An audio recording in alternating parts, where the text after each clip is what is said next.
Today's day 6. Still reading Fight Club. Did a little reading off camera. Enjoying it, actually. Read around 20-30 pages. So we're gonna pick off where I left off today. Just read out loud. I've been reading in my head. So that will be page 80. I stop the elevator between floors while Tyler undoes his belt. When the elevator stops, the soup bowls stacked on the buffet cart stop rattling, and steam mushrooms up the elevator ceiling as Tyler takes the lid off the soup tray. Tyler starts to take himself out and says, "Don't look at me, or I can't go." The soup's a sweet tomato biscuit with cilantro and clams. Between the two, nobody will spill anything else we put in. I say, "Hurry up," and I look back over my shoulder at Tyler with his last half inch hanging in the soup. This looks like a really funny weight, like a tall elephant in a waiter's white shirt and a bow tie drinking soup through its little trunk. Tyler says, I said, "Don't look." The elevator door in front of me has this little face-sized window that lets me look into the banquet service corridor. With the elevator stopped in between floors, my view is about a cockroach above the green linoleum. And from here, at cockroach level, at the green corridor, stretches towards the vanishing point, past half-open doors, where titans and their gigantic wives drink barrels of champagne and bellow at each other, wearing diamonds bigger than I feel. Last week, I tell Tyler, when the Empire State lawyers were here for their Christmas party, I got mine hard and stuck in all their orange mousses. Last week, Tyler says he stopped the elevator and farted on the whole cart of Bacon and Dulce for the Junior League tea. Now Tyler knows how a marinade will absorb odor. At cockroach level, we can hear the captive harpists make music as Titans lift forks of butterflied lamb chops, each bite the size of a whole pig, each mouth tearing a Stonehenge of ivory. I say, "Go already." Tyler says I can't. If the soup gets cold, they'll send it back. The Giants, they'll send something back to the kitchen for no reason at all. They just want to see you run around for their money. A dinner like this, these banquet parties, they know the tip is already included in the bill, so they treat you like dirt. We don't really take anything back to the kitchen. Move the pomace, paristine, and asparagus hollandaise around the plate a little. I do not know how to pronounce any of this food. Serve it to someone else, and all of a sudden it's fine. I say Niagara Falls, the Nile River in school. In school, we all thought if you put someone's hand in a bowl of warm water while they slept, they'd wet the bed. Tyler says, "Oh, buy me." Tyler says, "Oh yeah, I'm doing it. Oh yeah, oh yes." Past half-open doors in the ballroom, off the service corridor swish gold and black, and the red skirts as tall as gold velvet curtains at the old Broadway Theater. Now and again, there are pillars of Cadillac sedans in the black leather with shoelace where the windows should be.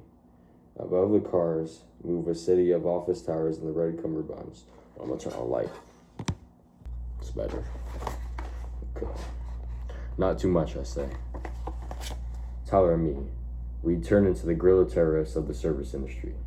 Dinner party saboteurs. The hotel caters dinner parties, and when someone wants the food, they get the food and the wine and the china and the glassware and the waiters.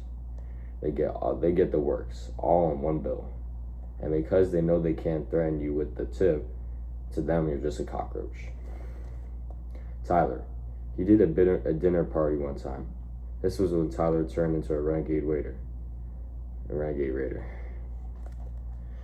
That first dinner party, Tyler was serving the fish course in his white and glass cow of a house that seemed to float over the city on steel legs attached to a hillside.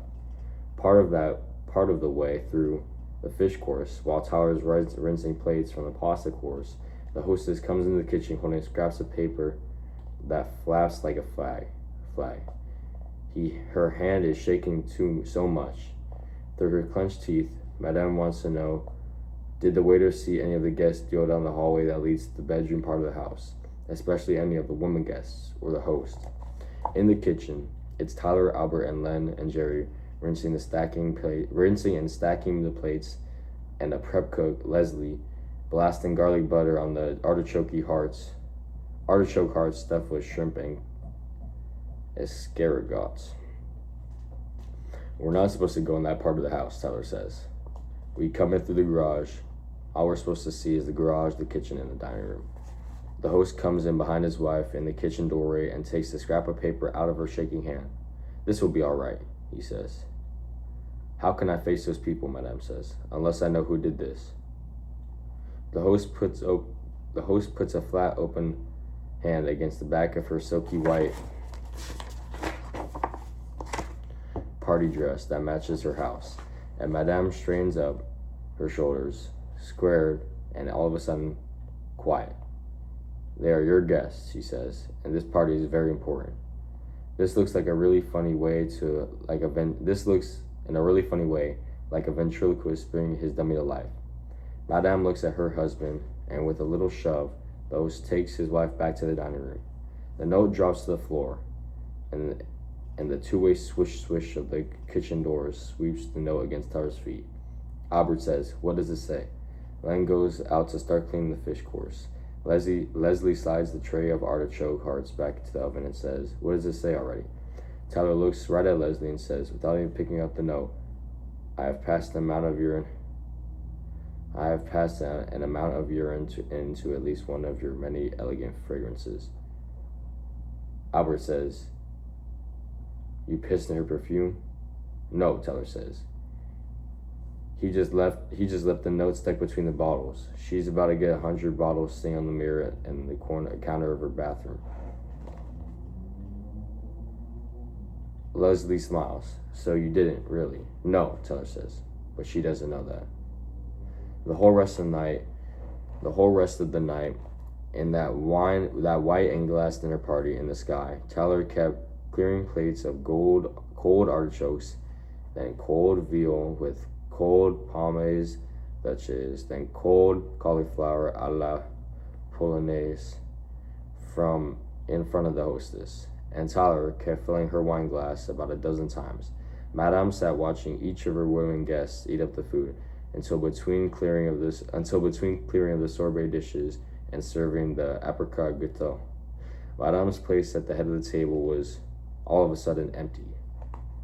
They were washing up after the guests had left, loading the coolers and the china back into the hotel van.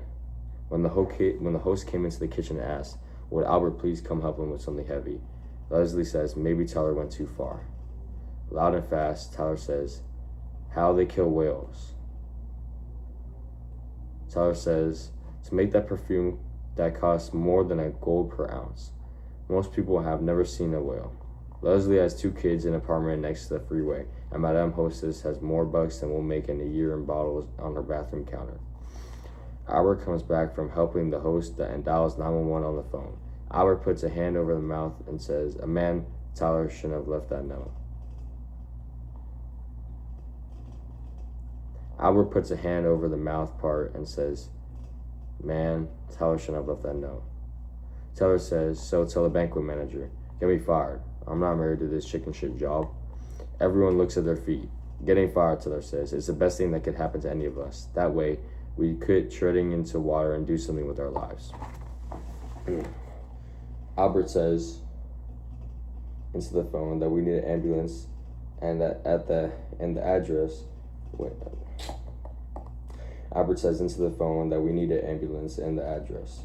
Waiting on the line, Albert says the hostess is real mess right now. Albert had to pick her up from next to the toilet. The hostess couldn't pick her up because Madame says she's the only one who peed in the perfume bottles. Madame says he's the only one who peed in the perfume bottles.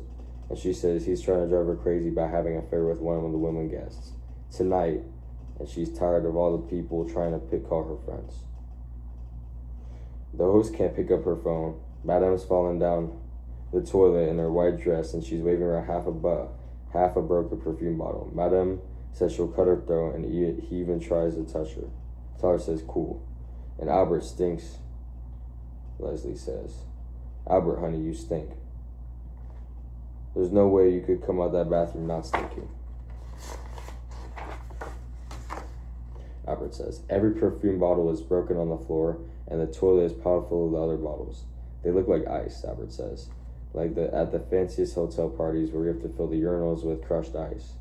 The bathroom sinks and the floor is gritty with slivers of ice that won't melt. And when Albert helps Madame to her feet, her white dress with wet yellow stains, Madame swings her the broken bottle at the host, sips in the perfume on the broken glass, and lands on her palms. She's crying, bleeding, curled against the toilet. Oh, and it stings, she says. Oh, Walter, it's stinging, Madame says. Though the perfume, all those dead whales and the cuts in her hands, it stings. The host pulls Madame to her feet against him. Madame holding her hands up as if she were praying, but with her hands an inch apart and blood running down the palms, down her wrists, across the diamond bracelet, and to her elbows where it drips. And the host, he says, it will be all right, Nina. My hands, Walter, Madame says. It will be all right. Madame says, who would do this to me? Who would hate me this much? The host says to Albert, would you call an ambulance? That was Tyler's first mission in the service industry terrorist. That was Tyler's first mission as a service industry terrorist. Guerrilla waiter, minimum wage deployer, the spoiler. Tyler's been doing this for years, but he says everything is more fun as a shared activity. At the end of Albert's story, Tyler smiles and says, cool. Back in the hotel, right now, in the elevator stop between the kitchen and the banquet floors, I tell Tyler how I sneezed on the trout in aspect for the dermatologist convention, and 3 people told me it was too salty and 1 told me it was delicious. Tyler shakes himself off over the soup tureen and says he's run dry. This is easier with cold soup. Viciosi, or when the chefs make a really fresh Gestapo. This is impossible with that onion soup that has a crust of melted cheese on its ramekins. If I ever ate here, that's what I'd order. We're running out of ideas, Tyler and me. Doing stuff to the food got too boring, almost part of the job description. Then I hear one of the doctors, lawyers, say how hepatitis bug can live on stainless steel for 6 months. You have to wonder how long this bug can live on rum-crusted Charlotte Russe or salmon temblé. I asked the doctor where we could get our hands on some of those hepatitis bugs, and he's drunk enough to laugh. Everything goes to the medical waste dump, he says, and he laughs. Everything. The medical waste dump sounds like hitting rock bottom. One hand on the elevator control. I asked Tyler if he's ready. The scar on the back of my hand is swollen red, and glossy pear has lips in the exact shape of Tyler's kiss. 1 second, Tyler says. The tomato soup must still be hot because of the crooked thing. Tyler tucks it back in his pants. The tomato soup must still be hot because of the crooked thing. Tyler tucks back in his pants. Is boiled pink as a jumbo prawn. Damn.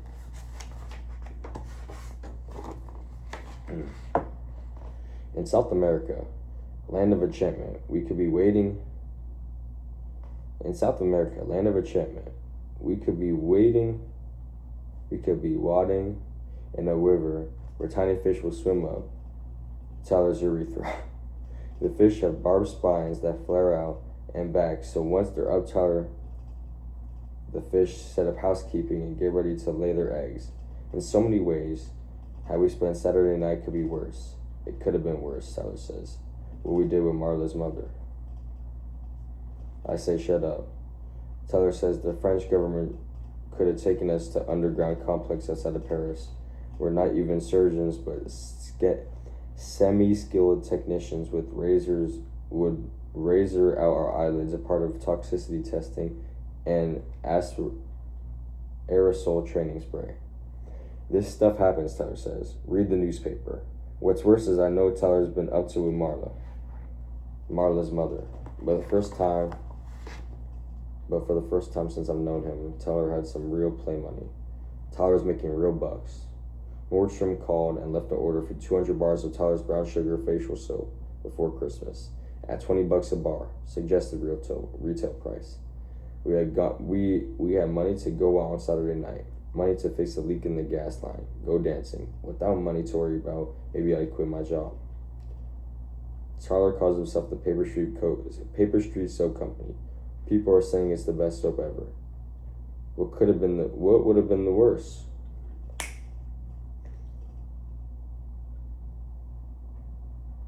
What would have been worse, Tyler says, is if you had accidentally eaten Marla's mother. Through a mouthful of king pot chicken, I say to just shut that up. Where were we this Saturday night? In the front seat of a 1968 Impala, sitting on two flats in the front row of a used car lot. Tyler and me were talking, drinking beers out of cans, and the front seat of this Impala is bigger than most people's sofa. The car lots up and down this part of the boulevard. In the industry, they call these lots the pot lots, where all the cars cost around $200 during the day. The gypsy guys who run these lots stand around in their plywood of feces, smoking long, thin cigars. The cars are the beater first kids car. The cars are the beater first cars kids drive in high school. Gremlins and Pacers.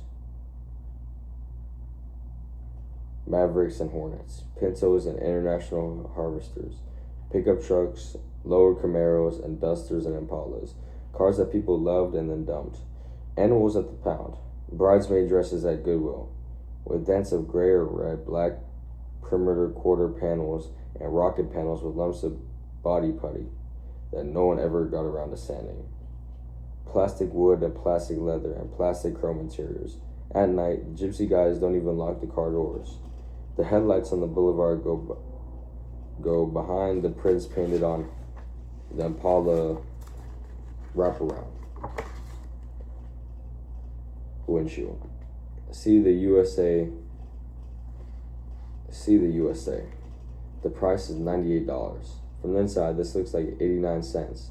00 decimal point 89. America's asking you to call. Most of the cars here are about $100, and all the cars have a sales agreement hanging between the driver's window. We chose the Impala because if you have to sleep in the car on Saturday night, this has the biggest seats. We're eating Chinese because we can't go home. It was either to sleep here or stay up all night at an after-hours dance club.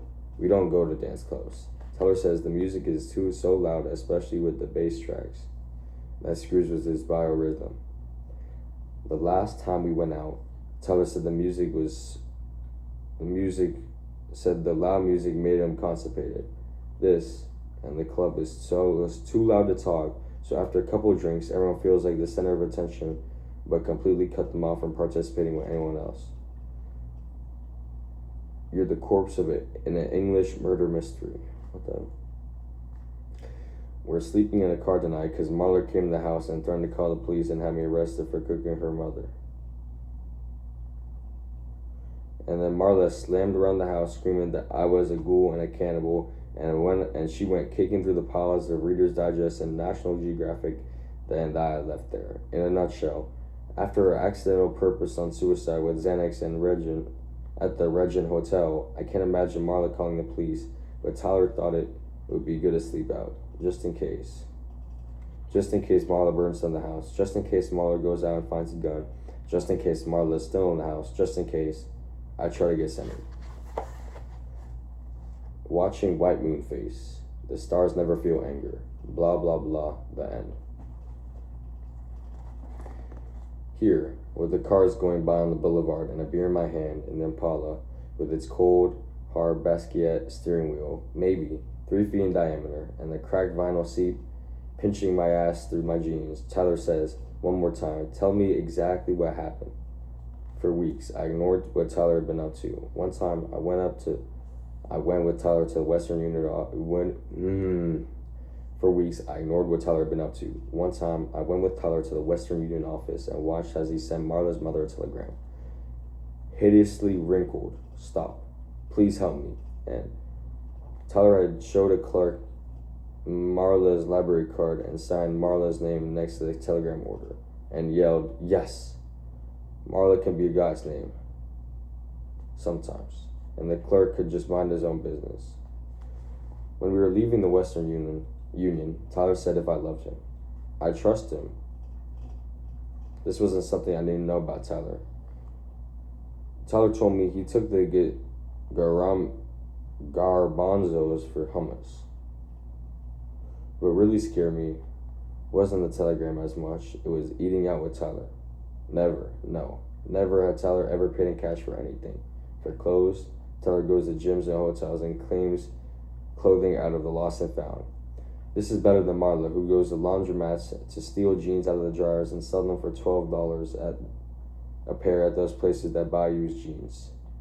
Tyler never ate in restaurants, and Marla wasn't wrinkled. For no apparent reason, Tyler sent Marla's mother a 15-pound box of chocolates. Another way, this Saturday might have been worse. Tyler tells me in the Impala is the brown recluse spider. When it bites you, it injects not just venom, but a digestive enzyme or acid that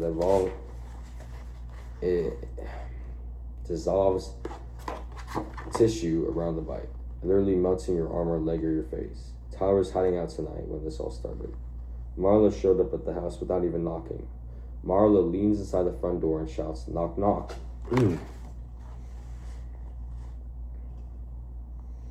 I'm reading the Reader's Digest in the kitchen. I'm totally nonplussed.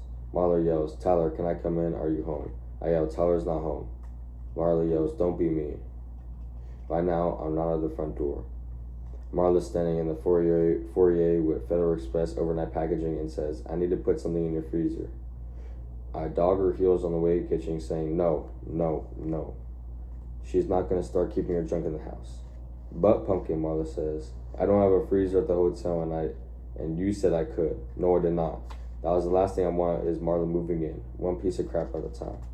Marla has her Federal Express packaging ripped open on the kitchen table and she lifts something wrote out of the styrofoam packaging. And she lifts something white out the styrofoam packaging peanuts and shakes the white thing in my face. "This is not crap," she says. "This is my mother you're talking about, so just fuck off." What Marla lifts up the packaging is one of those sandwich bags of white stuff that Tyler rendered for tallow to make soap. "Things would have been worse," Tyler says, "if you accidentally eaten what was in one of those sandwich bags. If you got up in the middle of the night sometime and squeezed the white goo and added..." Oh, wait, so that's just...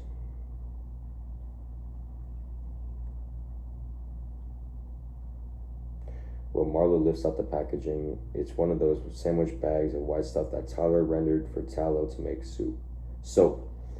Things would have been worse," Tyler says, "if you accidentally eaten what was in one of those sandwich bags. If you got up in the middle of the night sometime and squeezed out the white goo, added California onion soup mix, and eaten it with a dip of potato chips or broccoli." More than anything in the world right then, while Marla and I were standing in the kitchen, I didn't want Marla to open the freezer.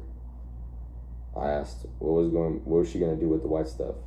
"Purse your lips," Marla said. "As you get older, your lips pull inside your mouth. I'm saving for collagen and lip injections. I almost have 30 pounds of collagen in your freezer." I asked, how big of lips did she want? Marla said it was the operation itself that scared her. "The stuff in the Federal Express packaging," I tell Tyler and then Paula. That was the same stuff we made soup out of." Oh, why do I keep saying soup? "The stuff in the Federal Express packaging," I tell Tyler and Paula, "that was the same stuff we made soap out of.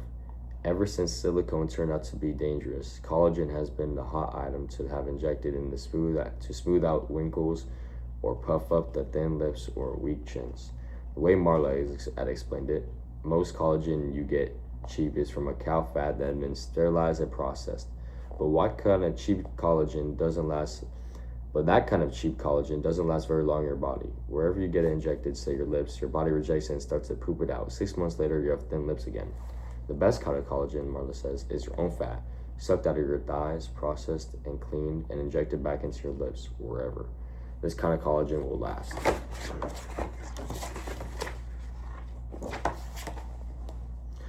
This stuff in the fridge at home, it was Marla's collagen trust fund.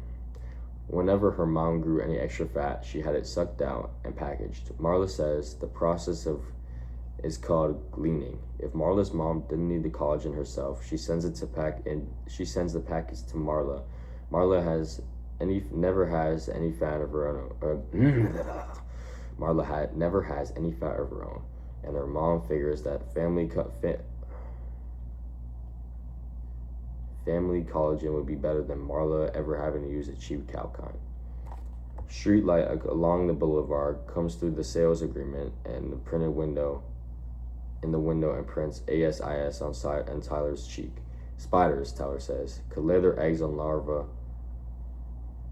Spiders, Tyler says, could lay their eggs and larvae, could tunnel under your skin. That's how bad your life could get. Okay.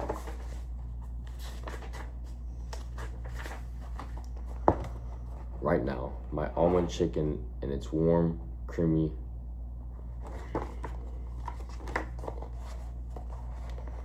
Right now, my almond chicken and its warm, creamy sauce tastes something like it was sucked out of Marla's mother's thighs.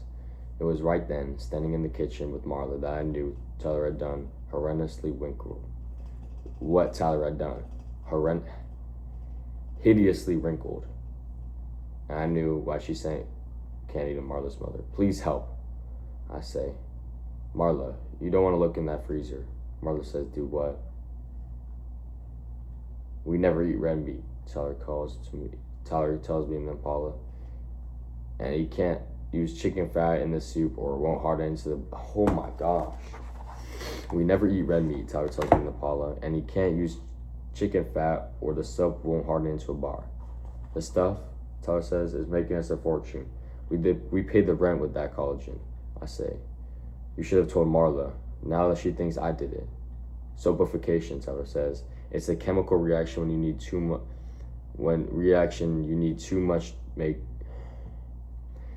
Is the chemical reaction you need to make good soap. Chicken fat won't work with any fat with too much salt.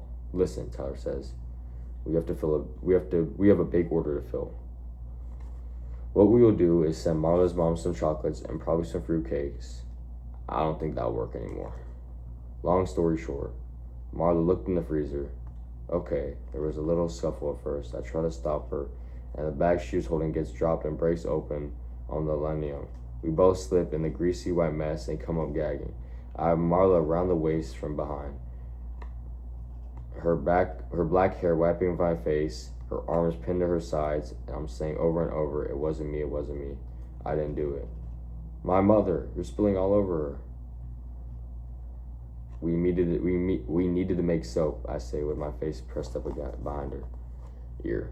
We needed to wash my pants, to pay off the rent, to fix the leak in the gas line. It wasn't me, it was Tyler. Marla screams, what are you talking about? And twists out of her skirt. I'm scrambling to get off the grease floor with the armful of Marla's Indian cotton pink skirt and Marla in her panties and wedge heels and a pleasant blouse throws open the freezer part of the fridge. Inside, there's no collagen trust fund. There's 2 old flashlight batteries, but that's all. Where is she? I'm already crawling backwards, my hands slipping in my shoes, slipping on the linoleum. My ass wiping a clean pass across. Why am I stuttering, bro? This is bad, bro.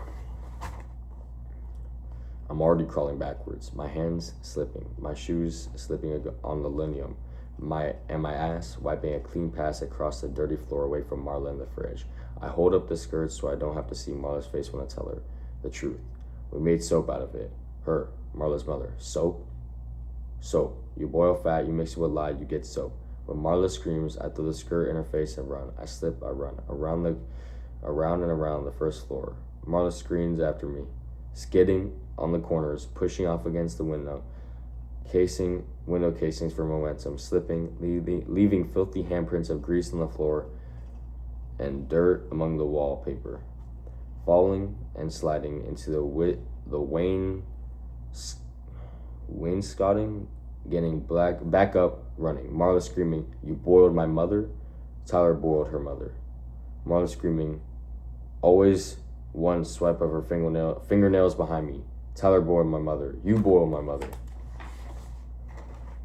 The front door was still open, and then I was out the front door with Marla screaming in the doorway behind me.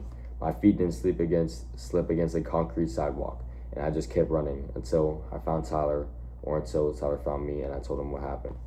With one beer each, Tyler and I spread out the front door and back seats with me.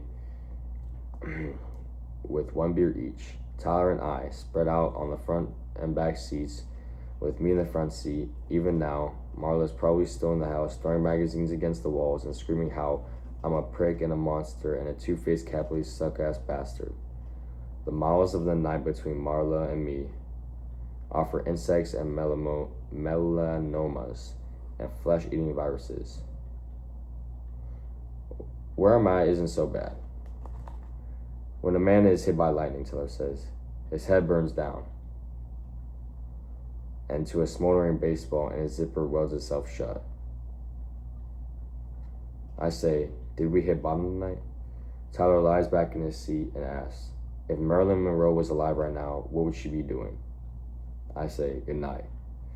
The headliner hangs down and shreds from the ceiling, and Tyler says, crawling at the lid of her coffin. Okay. That was a solid 20 pages. 30 minutes, 31 minutes and 53 seconds to be exact. We'll pick this up tomorrow. Yeah, just definitely need to keep working at it. This is only day 6. By day 20, I'm gonna be better. This is one day at a time. Yeah. Bye-bye.